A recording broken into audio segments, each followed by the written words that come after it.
नमस्कार, टीव्ही9 मराठीमध्ये आपल्या सगळ्यांचं स्वागत। मी निखिला। महत्त्वाच्या बातमीने बुलेटिनची सुरुवात। देशामध्ये तिसऱ्या टप्प्यामध्ये दुपारी 3 वाजेपर्यंत एकूण 50.71% मतदान झालेलं आहे।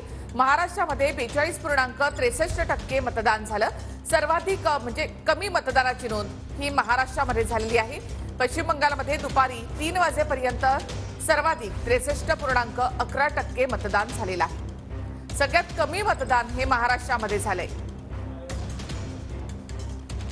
तर देशात दुपारी 3 वाजेपर्यंत कुठे किती टक्के मतदान झालं ते आपण पाहूया। पश्चिम बंगालमध्ये 63.11%, मध्य प्रदेशमध्ये 54.9%, उत्तर प्रदेशमध्ये 46.78% आणि गोव्यामध्ये 61.39% मतदान झालं।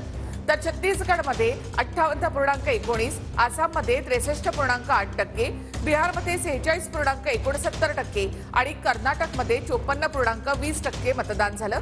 गुजरातमध्ये 47.3%, महाराष्ट्रामध्ये 42.63% मतदान झालं।